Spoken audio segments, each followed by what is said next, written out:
আমাৰ এই কমলাবাৰী ঘাটৰ আমাৰ এলেকাৰ আমাৰ যিখিনি শিক্ষিত ল'ৰা যিসকল কৃষিৰ বাবে উদ্যোগী তেখেতসকলক আমি লগ ধৰি আমি এটা গোট খুলিছিলোঁ।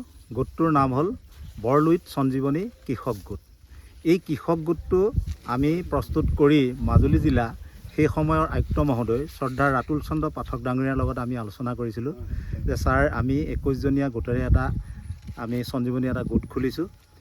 এই গোটটোৱে চাপৰিৰ পৰিত্যক্ত যিটো অঞ্চল সেই অঞ্চলত আমি মাকৈ খেতি কৰিব বিচাৰিছোঁ, আমাক এটা আপুনি সুবিধা কৰি দিব লাগে। তেখেতে আমাৰ এই উদ্দেশ্য কথা জানিব পাৰি তেখেতে আমাক ধন্যবাদ জনালে, আমাক খেতি কৰিবলৈ তেখেতে উদগনি প্ৰকাশ কৰিলে আৰু সেই মৰ্মে তেখেতে আহি আমাৰ লগত আহি মাটি চালেহি। এই মাটি আমাক দেখুৱাই দিছিলে খেতি কৰিবৰ কাৰণে যে তোমালোকে ইয়াতে জংঘল ভাঙা আৰু পৰৱৰ্তী পৰ্যায়ত যিখিনি তোমালোকৰ সহায় সাৰথি আমাৰ ফালৰ পৰা কৰিব লাগে আমি সেইখিনি কৰিম। তেখেতৰ প্ৰেৰণাত তেখেতৰ সাহসত তেখেতৰ পৰা আমি সাহস পাই আমি ইয়াতে মাটি ভাঙিলোঁ। আৰু মাটি ভঙাৰ ক্ষেত্ৰত মাজুলীৰ কমলাবাৰীৰ কমলপুৰ গাঁৱৰ পল্লৱ দত্ত ডাঙৰীয়া তেখেত আমাৰ গোটত আছে। তেখেতে আমাৰ গোটটোৰ উন্নয়নৰ ক্ষেত্ৰত যথেষ্ট সহায় কৰিছে।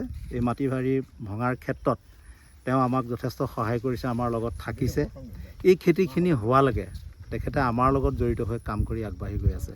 আমি তেতিয়া গুটি ইয়াতে দি বৰ্তমান আপুনি দেখিছে আমাৰ হাতত এয়া গোমধান। আমি মাকৈ খেতি কৰিছিলোঁ, এই মাকৈ খেতি বৰ্তমান এই পৰ্যায় পাইছেহি।